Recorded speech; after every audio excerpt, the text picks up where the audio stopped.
Sex is the life force energy that runs through us all. Can you use sexual energy for your spiritual evolution? Or perhaps for emotional healing? Is it even possible? Clinical sexologist Dr. Martha Tar Lee will explore all these and more on Eros Evolution on Om Times Radio.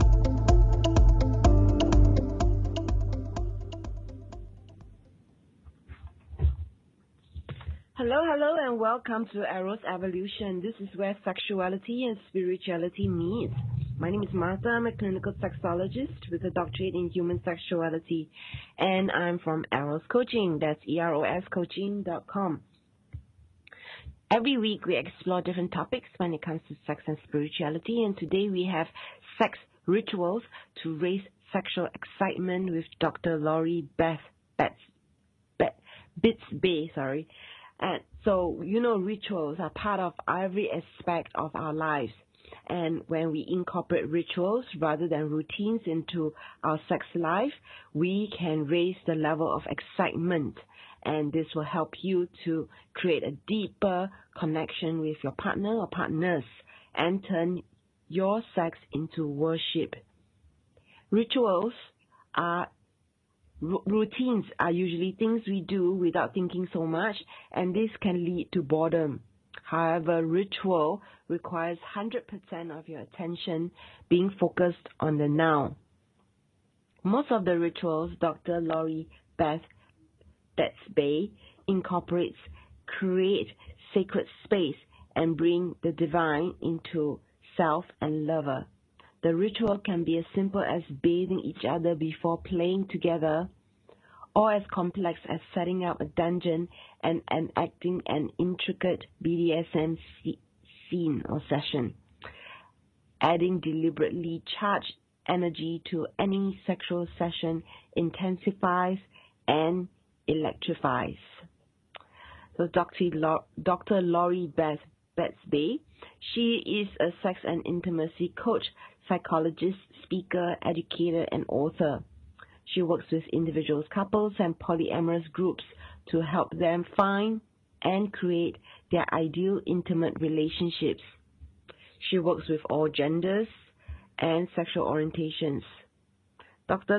Beth has a specialty in healing sexual trauma and helping people move beyond survivor and back into full sexual life. She's kink knowledgeable, uses sexual energy as divine energy, and some forms of kink as the easiest way to raise large quantities of energy. To follow Avengers, you can sign up for her newsletter, catch her podcast, that's A to Z of Sex and Sex Spoken here on iTunes. So welcome to the show.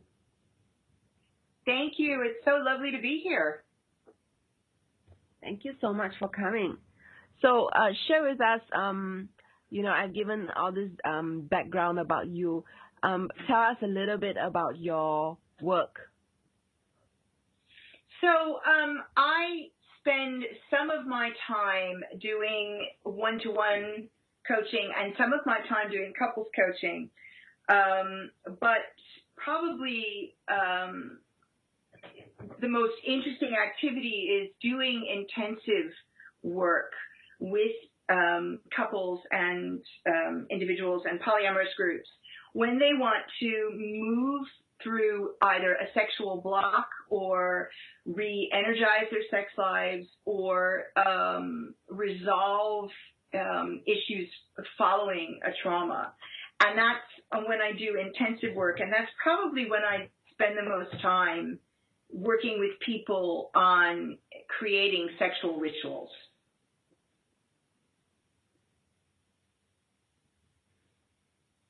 Okay, tell us how you go about creating them. So it depends on the couple. Ooh, I'm sorry, there's feedback. Can you hear that? Yeah. I'm going to change one thing in my setup to see if I can make that better on my end. Okay, so it depends on the couple or the individual how we go about it, but all ritual creation starts with a discussion about how you bring yourself into the present. And I know some of your material, and I know that you speak quite a bit about people paying attention to their breathing and using their breath work to raise energy and integrating that with sexuality. And that's a place where I start with people as well. Mm. Okay. So that's breath. So first, center in the now and center with breath. And then discuss what type of ritual would you like to create.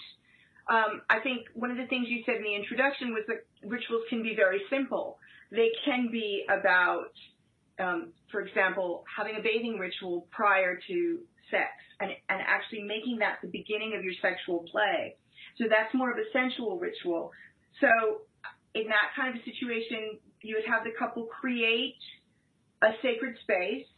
So I usually advise, cleaning the bedroom thoroughly from top to bottom, bringing in some beautiful sheets if they're going to be in there, bringing in something that's nice in terms of scent, things that are going to revitalize the area, and then starting with that as part of their ritual.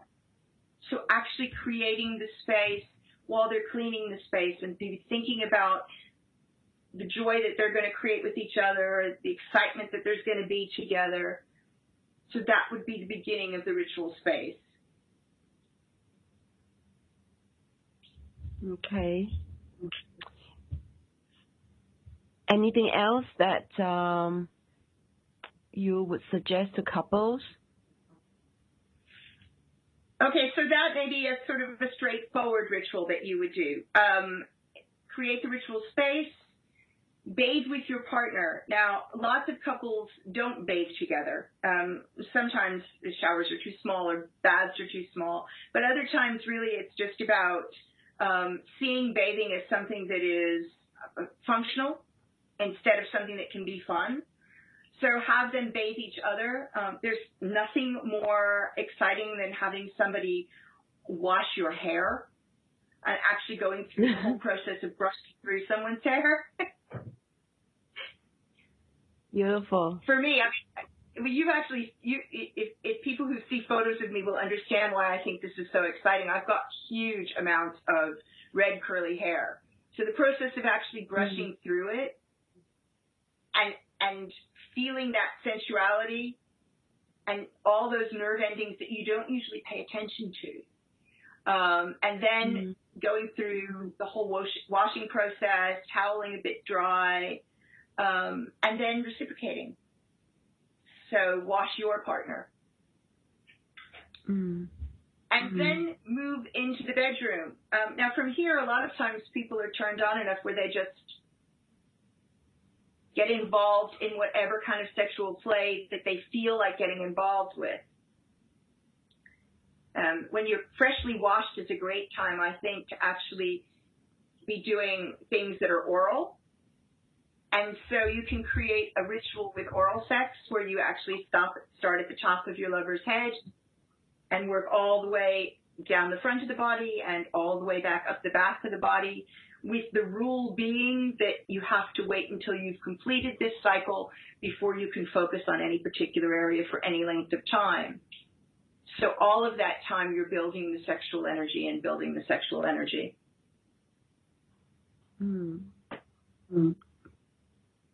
Beautiful. So by the time by the time people get to orgasm, go ahead. By the time people get to orgasm, it is just incredible. And my experience, when people are centered and fully in the moment and they take this time to develop arousal, is orgasm is, of course, that much stronger and lasts that much longer. And so that's part of the process, because you're adding more and more sexual energy the more time you take. And a lot of times people don't remember that. They think that quickly getting to orgasm should be the goal. But part of what you try to do when you're doing this is to get people to slow down and really focus on every sensation. That's beautiful.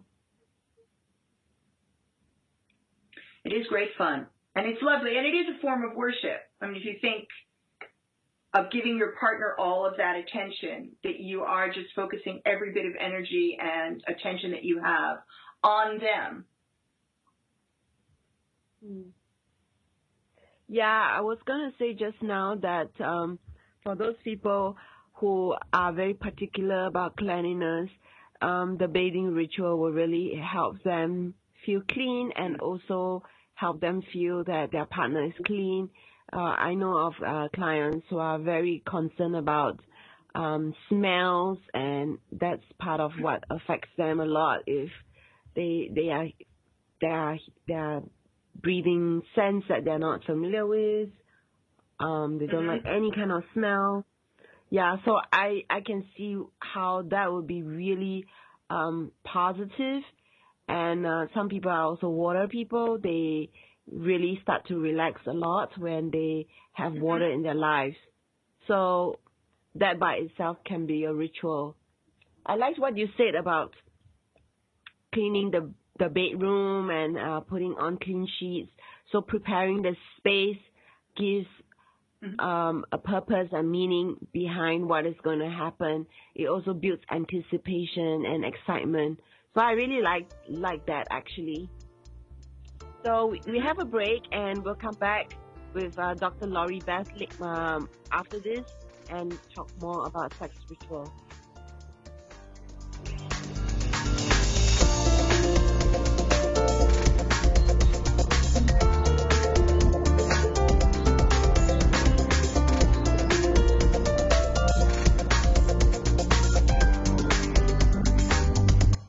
Your conscious lifestyle on steroids. Om Times Radio. IOM FM. Host your show on IOM FM, the radio network of Om Times Media, one of the more recognized brand names in the conscious community, and is backed by the extensive marketing reach of Om Times. Hosting a show on IOM FM immediately connects you with our extensive dedicated community. Hi, I'm Kelly Fox, host and astrologer of The Astrology Show. Each week, I'll give you access to the current transits, which are a valuable tool that provide astrological information to help unlock the potential each of us has. Understanding the stars can help steer us in the right direction to make better informed choices. So if you're wondering what's going to happen in your week ahead, be sure to tune in to The Astrology Show for guidance. Mondays at 9 p.m. Eastern Time. Every 2 minutes, an American is sexually assaulted.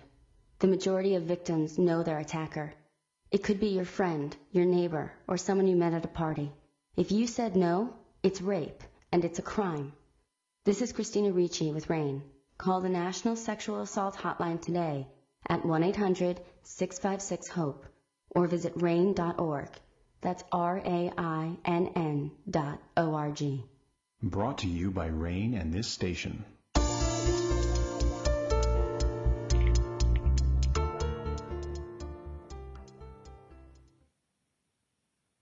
You're listening to Eros Evolution on the Om Times Radio Network, and you can share this show with your friends by going to the link omtimes.com/mobile. With this link, you'll be able to listen to the show without needing to download any app.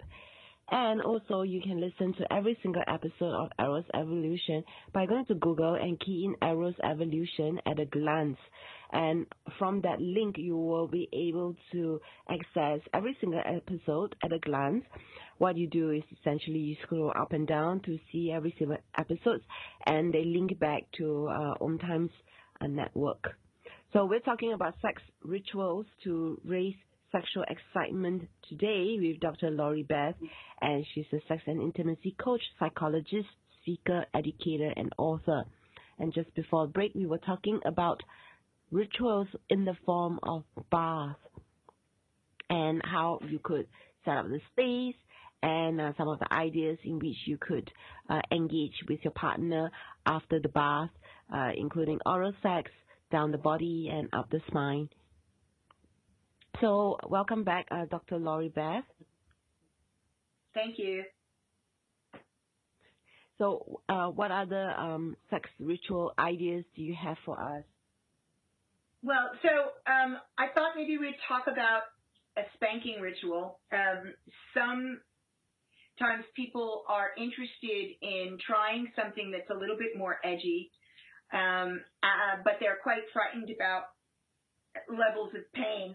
And spankings can actually be quite gentle, and even slightly more intense spankings can not be experienced as pain. So what you can do is prepare for this by talking with your partner about whether or not they would like to receive a spanking. And I like to say for a ritual like this that actually you prepare by dressing up a little bit. And wear a pair of panties. If you're female and you're going to be spanked, although men can wear the panties as well. But if you're male, wear a pair of underwear that you like, that feels nice on your skin, and start with an over-the-clothing spanking. So as part of the ritual, you discuss how many strikes and where they're going to happen. Now, if you've never given a spanking before, spankings are best done from the meaty part of the rear end through into the middle of the thighs. And actually there is what we call a sweet spot, which is underneath the bottom, the underside of the bottom. And so actually when you spank, you can actually lift the bottom a little bit with the spank. If you're doing this for the first time, this can be actually quite a gentle caress and then lifting the bottom. And so the ritual involves it being structured so you know exactly how many spanks you're going to get. And I recommend doing it over the person's lap because that's very intimate and you have that wonderful contact. And then your genitals will also get stimulated over your partner's lap as the spanking is going on. If it does feel a bit painful, use your breathing in order to manage that pain and to actually stay in contact with it. And you'll soon find within a couple of strokes that it becomes, that pain, that edge becomes pleasurable. If you're aware of the energy in your body, you'll notice that the energy builds and rises. And if you approach orgasm, it will rise all the way through your body. It's quite a simple ritual, but quite a lot of fun. Beautiful. Thanks for explaining it so articulately. I think it's something that is easy to visualize if you've seen people do it, or if you've actually done this yourself, or if you've done some kind of like breath work where you know how energy can move through your body as you breathe. Mm-hmm. So Dr. Lori Beth, I haven't mentioned, her website is theintimacycoach.com. That's the-intimacy-coach.com. And it's important that you will be able to connect with her after the show. So besides bars and spanking, are there any other ideas that you have when it comes to sex rituals? There are two things that come to mind that I use quite a lot. One of the things is that people don't often realize that they can actually do something with this energy that they raise. And I know that this is something that you've talked about, which is that there is so much energy, the sexual energy that you build up when you are engaging and having sex. And that when you've ritualized your sex, you build up even more energy. And so you can actually take that energy and use it, put an intention with it and use it towards anything, towards healing yourself, towards healing the people that you love, towards creating abundance, towards creating more love, towards healing the planet. And so if you want to ritualize this with any of the kinds of activities that I'm talking about, you can actually start out and breathe, get your breathing going quietly beforehand and set an intention. Or you can, as often myself and my lover do, speak the intention out loud before you start. So that when you get to that point where you're releasing the energy, you're releasing it with that intention. Yeah. So it's just like any form of meditation, prayer we do. We set an intention, we send the energy there. And this time what we're doing is we set an intention and we're sending it with the sexual energy that is rising. Yes. Yes. And I do look at it as it is sex magic. It is a form of prayer. It is a form of connection. And it is our most abundant source of energy. It's probably the easiest way to generate energy, in my opinion. And often people don't think of it that way because they make a separation between their sexuality and their spirituality. Beautiful. When you talk about it, sorry, go ahead. No, go ahead. So when you talk about it, when you look at it, what a sexual ritual is when you start with intention and you create a set of activities that have defined set of steps.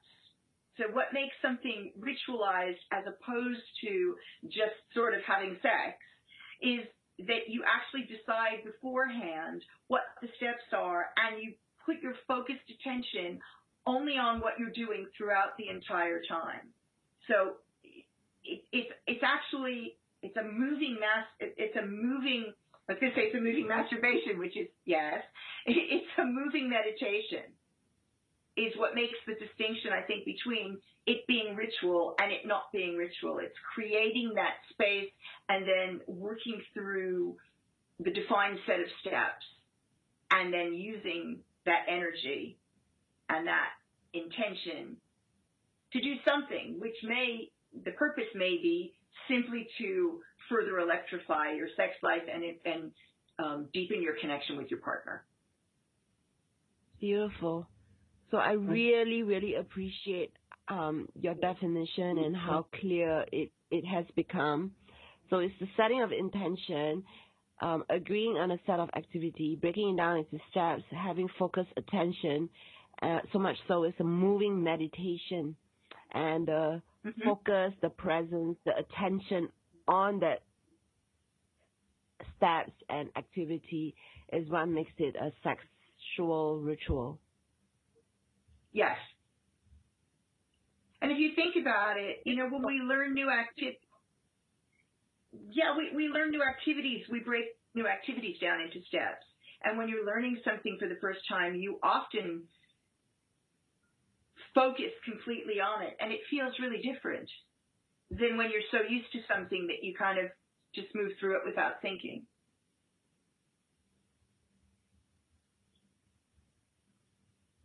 And so from what you're saying is actually anything can be a sexual ritual as long as we understand what makes a sexual ritual.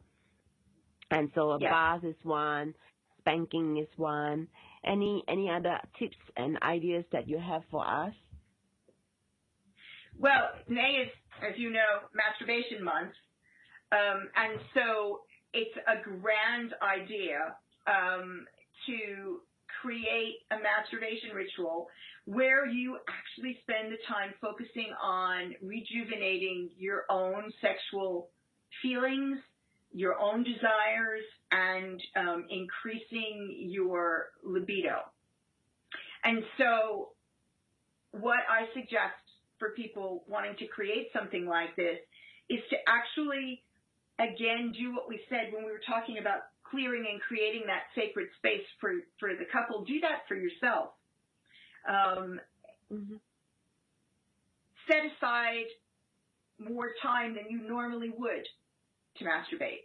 So don't do this when you're only going to have 15 minutes. Actually define time, make a date with yourself, define the time, set aside the time, decide what you're going to do for masturbation. If you usually masturbate in a particular way, you may still want to do it in the same way, the same physical way, but perhaps be clear about setting the intention first and perhaps consider other material.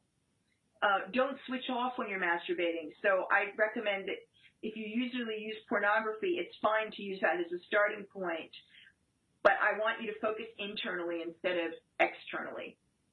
So if you're able to put the pornography aside so you can focus on what's happening internally and take your time on the path to orgasm. Mm-hmm. It's a very interesting experience. Beautiful. And would you recommend setting aside a certain amount of time? I mean, I normally would recommend setting aside at least an hour. Most people that I've worked with have difficulty spending even 20 minutes focusing on themselves. So asking them to set aside an hour is a big deal. But I know that we've talked about this in the past, and I know that you actually can recommend people spending even far more time and actually really viewing it as a kind of a cathartic transformational process. Yeah, that's right. I have the idea of creating a prolonged sex date with yourself where you are in ritual with yourself for a designated period of a few hours, and the more time you have for this ritual, the better. The premise of it being that something inside you shifts when you put aside that amount of time. So we have a break, and we'll come back more and speak to Dr. Lori Beth on sexual rituals.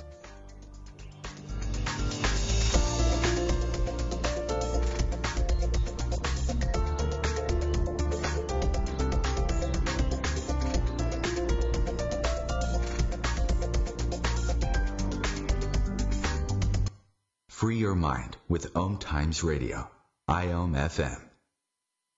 Om Times Magazine is one of the leading online content providers of positivity, wellness, and personal empowerment, a philanthropic organization.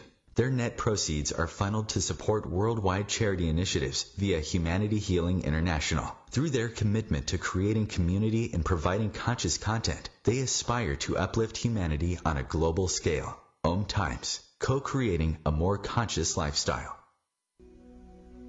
Hi, this is Julie Geigel. And I'm Susan Schuler. And I'm Lori Walker. And we are the Psychic Angel Channelers from Angel Talk Tuesday. Tune in every week at 10 a.m. Eastern on OmTimesRadio.com. The angels have heard your call and are here to help. Are you ready to receive? Bathe in the beautiful vibrational frequency to help you heal, expand, and remember your magnificence with Angel Talk Tuesday. What's up? This is Brad and Mike from Lincoln Park for Life Beat, the music industry fights AIDS. Listen up. Times are tough and you get a lot of things thrown your way. If you're being pressured to have sex and you're not ready, then say no. If you're having sex, be smart and use protection. Respect yourself and protect yourself. For more information, call the National AIDS Hotline at 1-800-342-AIDS or log on to www.lifebeat.org.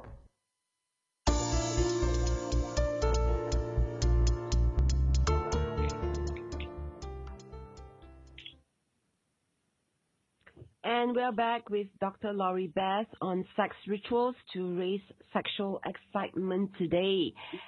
She is based in London, UK, and she does offer Skype coaching. And you can reach out to her with through her website. That's the-intimacy-coach.com. Pretty easy. The-intimacy-coach.com. She has actually 2 podcasts, and one is called the A to Z of Sex, which I was interviewed for. I talked about masturbation, M for masturbation. And she has another one called Sex Spoken Here. And you can find both of them on iTunes. And just before break, we were talking about what sex rituals are about, what makes a sex ritual, and we started to talk about how you can create one for yourself. Lots of people talk about how they don't have a partner and therefore they cannot do this, cannot do tantra, cannot do this or that. It is not true. Our sexuality is an ongoing relationship that we have with ourselves. In fact, it's one of the best things that we can do for ourselves to be comfortable with our sexuality when we are not partnered. And even if you have a partner, it doesn't mean that you can be with yourself, by yourself, exploring your sexuality as well. So coming back to Dr. Laurie Beth, anything else you want to add with regards to sex rituals? You know, just now we mentioned dungeons. I'm very interested about talking about that. Yeah, so BDSM, bondage, discipline, and sadomasochism, and ritual often go together, because when you are when you are exchanging power with somebody and one person's in control and the other person is the one who's surrendering, then having a structure in which to do that works very well. So people often enjoy creating quite complex rituals within that world and within those sorts of interactions. And the other reason that people do that is because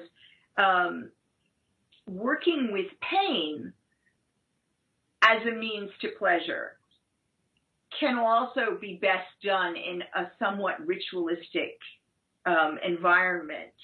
There are many religious practices in which pain is used to reach states of ecstasy and to reach the divine, and it's no different when you're using pain in sexual terms. The idea is that ecstasy is raised through that, the pain is transmuted into pleasure. And so if you're going to do that, a ritual in a dungeon is fantastic. Now, when I say dungeon, people think, you know, dim, dark places, and certainly some public dungeons are set up to look like that. But often you can find very nice, bright spaces, bright, clean, with all the equipment you might ever want. You can create a dungeon space in your own home, but it's a bit more difficult to do so because you've got to work out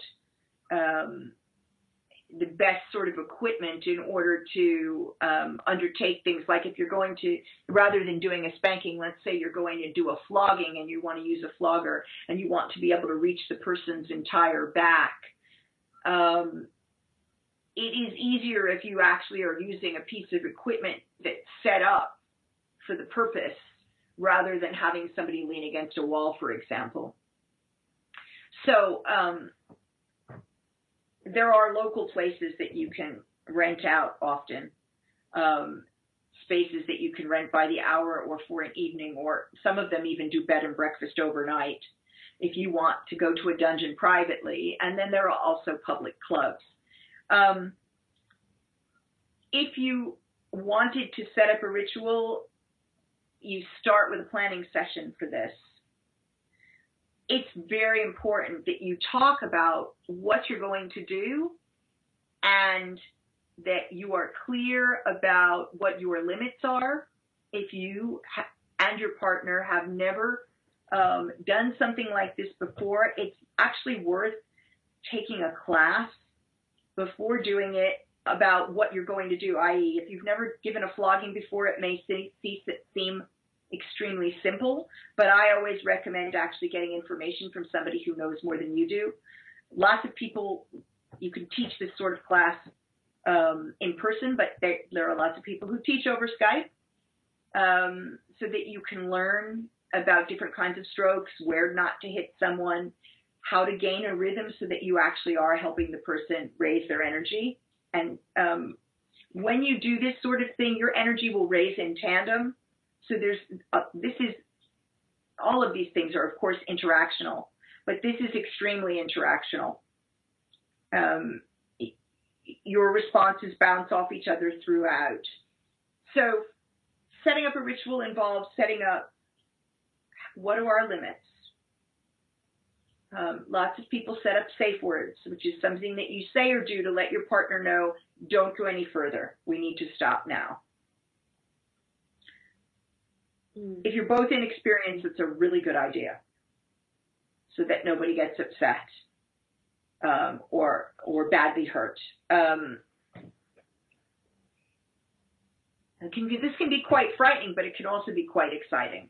I would advise for a first ritual actually setting up the trip to the dungeon and agreeing that what you're going to do at the dungeon is you're going to try out and find the equipment that you're most comfortable with. Now, most dungeons will have a spanking bench. I'm not sure if your listeners have ever done any gymnastics, but if you have, if you think about things like the horse, there's a piece of equipment that's very much like the horse that somebody can lie over.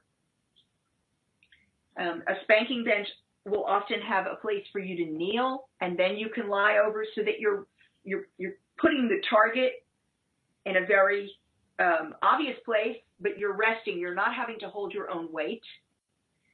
There is St. Andrew's cross, which is actually an upright, usually slightly angled, and it's in a cross formation, and you can either restrain someone to this, or you could just lean against it and put your hands at the top and hold on to it, and it spreads your legs slightly. And again, the idea is for this to take your weight so that you can simply concentrate on receiving what your partner is doing to you. If you have to worry about holding yourself up, it's competition of sensation, and it can take you out of that ritual space. Plan out at the beginning, how will you start? I advise that people set up a greeting that means that now we're starting this scene, and one person's in charge and the other person is receiving. That can involve addressing your partner as sir or ma'am. That can simply involve not speaking unless there's something you have to say. Whatever it is to signal a change from normal daily life to this new space, this ritual space. So for a first time, you set that up, you make that changeover.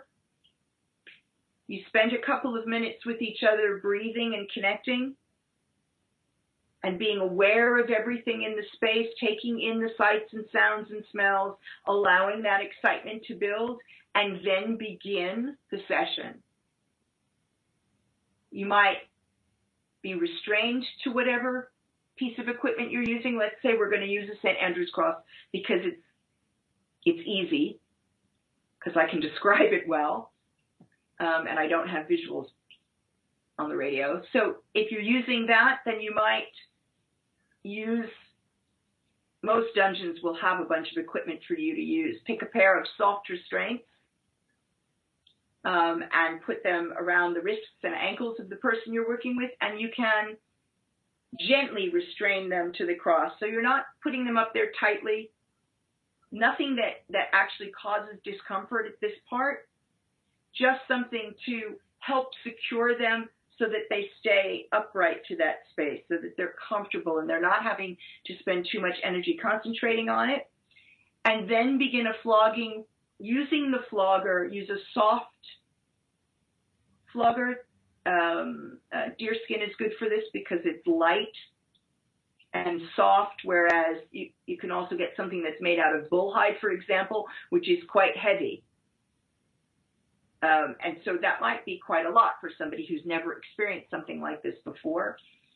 And take it and actually just run it over your partner's back and bottom and thighs. So just let it go like a waterfall with a light touch.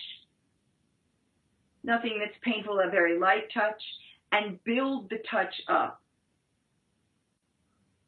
So sort of 20 strokes like that, and then a bit harder for 2, and a bit harder than that for 2, and now focusing on the bum and the top of the thighs,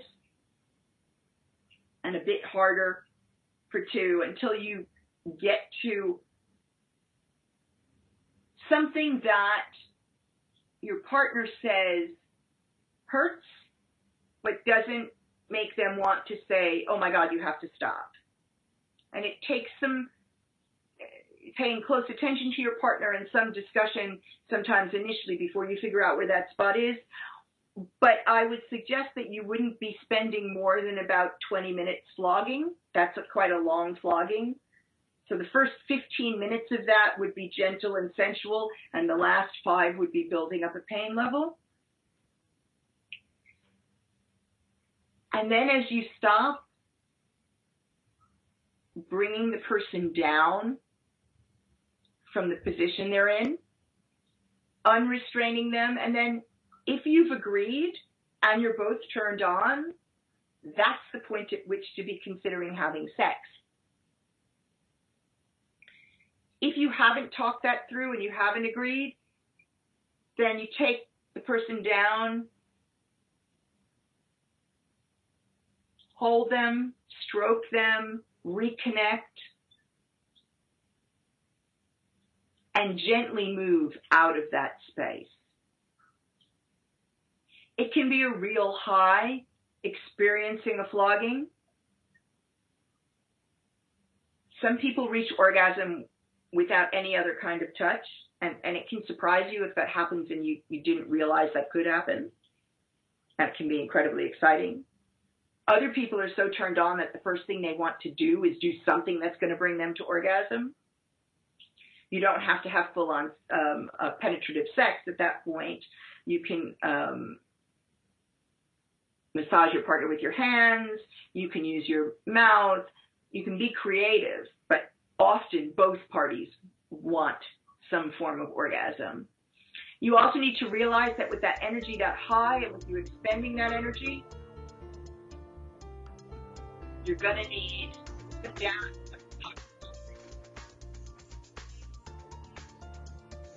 So we have a break and we'll come back after this.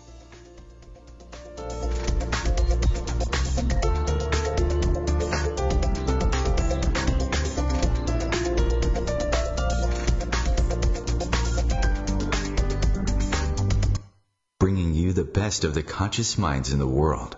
Om Times Radio, your conscious lifestyle on steroids.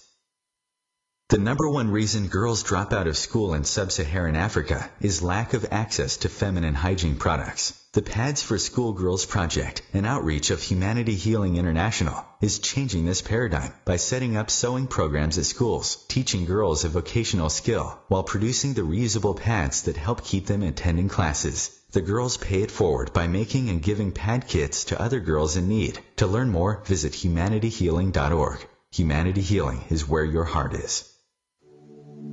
Join me, Tammy Adams, intuitive life coach and spiritual healer, for my new show, Karma Talk. Learn how to get rid of your karma so that you can start living the life you are meant to live. I am not going to tell you what you want to hear, but what you need to hear. Join me on Wednesday at 12 p.m. Eastern Time for Karma Talk on Om Time Radio. It's on us to stop sexual assault. To get in the way before it happens. To get a friend home safe. And to not blame the victim. It's on us. To look out for each other. To not look the other way. It's on us to stand up. To step in. To take responsibility. It's on us, all of us, to stop sexual assault. Learn how and take the pledge at itsonus.org.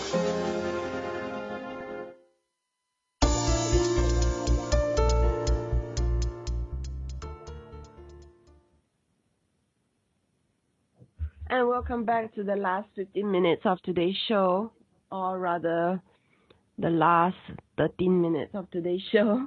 And we're talking about sex rituals to raise sexual excitement. And just now, Dr. Lori Beth was explaining in quite an amount of detail about how you could create a BDSM scene at home for yourself and the kind of props that you could possibly look into.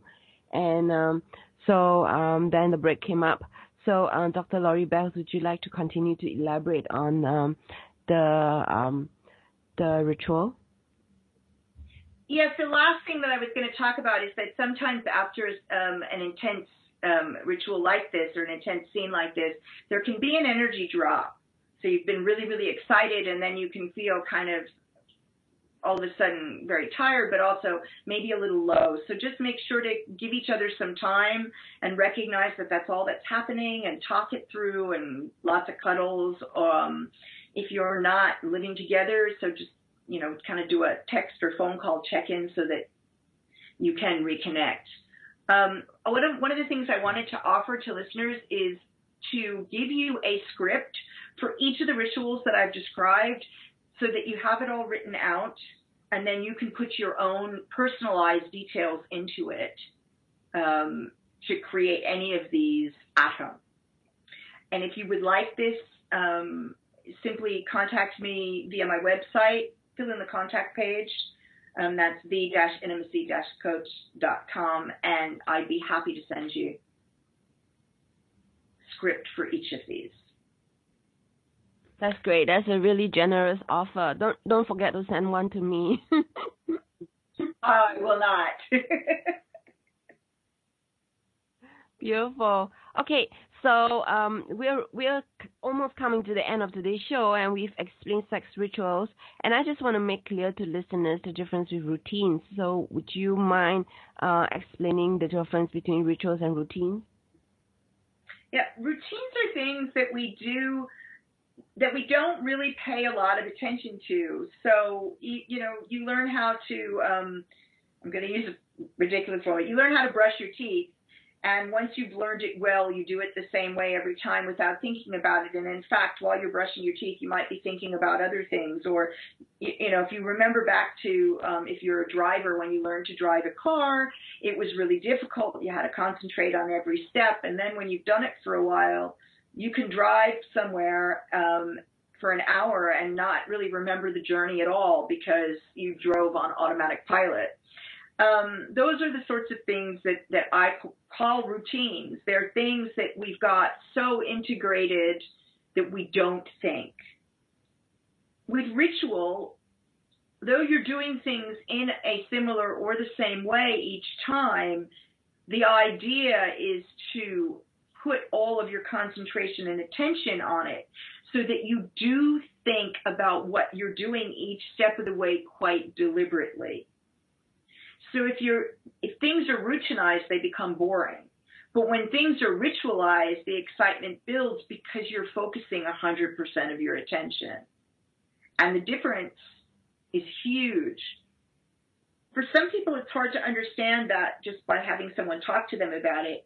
So I invite you to try this, to sit with your partner, if you have one, for 2 minutes and focus on them. So if you have stray thoughts while you're sitting there looking at them, just let them go and to just focus on them fully for 2 minutes. If you don't have a partner, I want to invite you to sit in front of the mirror and do this. And then notice the difference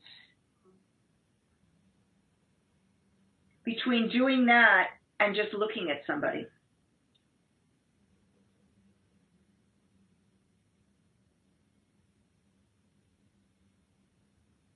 Okay. That kind of will give you a feeling for the difference between something that's routine, where you're not really paying attention, where it's just kind of automatic. That's what routine is, versus something that is ritualized, where you are paying attention. And you can really feel the difference. So if you're doing it by yourself, in front of a mirror, do something like if you brush your hair or style your hair, put on your makeup, wash your face, do something, something that you normally do as a routine, but instead of doing it as a routine, focus for every step and compare the difference. Beautiful. Thank you. So tell us a little bit more about what projects or what things you're working on, and how listeners can engage with you besides contacting you and asking for your script. Right. So on both my websites, theintimacycoach.com and and A to Z of sex.com, there's a place where there's a button that says book now, so you can book 30 minutes free with me for a strategy session. On the Intimacy Coach, there's also, if you go into the services page and about working with me, there are different ways that you can hire me as a coach, or you can join on one of the workshops we've got upcoming. At the moment, I'm working on releasing a new retreat, so there should be one. It should be happening before the Christmas holidays, and the details of that will be there. But you can also follow me on Twitter, which is at Dr. Bisbey, and that's Bisbey. So it's DRBISBEY. I'm on Instagram as Lori Beth Bisbey, and Facebook as well. And all of those are good ways to engage with me. If you would like more information about anything I've mentioned, feel free to email me directly, Dr. Lori Beth, that's DRLORIBETH, at A to Z of sex.com. That's ATOZOFSEX.com. And those are the easiest ways. I'm in the process of continuing both podcasts. A to Z of Sex is now in the middle of its second series, and Sex Spoken Here is in the middle of its first. And I changed the title of the one that the interview that you and I did together to make sure it could come out earlier. So it's now J is for jilling off, which is another way for saying female masturbation. So that's the episode. And right now, this week, we've just Monday, this coming Monday, will be G. So it'll be out in a few weeks. Great. Thank you so much for coming on today's show. I really appreciate what you've shared with us, and made everything really clear and simple with regards to how to create a sex ritual, and also the difference between ritual and routine. So that was really useful. And I forgot to ask you this question. It's a really important question. I always ask my guests this question. What do you see is the link between sex and spirit? To me, sex, all sex is divine, and all sex is a method of worship. And because we are divine, then all sexual activity that we are involved in is a method of worship as well. All consensual sexual activity, I should say. And so, for me, it's the sexual energy that is spiritual energy, and it allows me to worship the divine in my partners, the divine in myself, and then also the great divine through using sex. And that is, for me, one of my primary ways of worship. Beautiful. Thank you. Thank you very, very, very much. Okay. I really enjoyed being on your show, and I enjoyed having you here. And I loved being here, and I loved having you, so thank you so much. Thank you. Okay, so let's talk about our guest for next week. Next week, we're going to be talking about Swing Down Under, and this is an Australian couple who moved to Singapore. They are C and D, and they're not using their real names because they have professional jobs. And they will be sharing their lives for the last 3 years on being part of and being involved in the swinging lifestyle. And they will be talking about the good, bad, sexy, so that you get an idea of the world of ethical non-monogamy, aka swinging. They are a long-term couple who was in a 7-year monogamous relationship and now talking about their personal journey. So this is going to be a very interesting show, because this is not people who are sex educators, although they do some form of sex education now through their sharing and their own podcasts. So Swinging Down Under is their podcast, and do stay tuned to Eros Evolution next week. And you know, this is May for Masturbation Month, and I am doing a Make Love Week with my colleague Robbie Vergol, and you can find our Facebook group by going to facebook.com/groups Make Love Week. I also have facebook.com groups O Yoga, and that's basically my orgasmic yoga book, where I am currently going through sharing my 30 days of orgasmic yoga. So you may want to join those two Facebook groups, and stay tuned to Eros Evolution next week as we talk about swinging down under. In the meantime, be good, have sex, masturbate, and keep working on your sexuality and on your spirituality, because that's what life is about. It's awesome, it's great, have fun.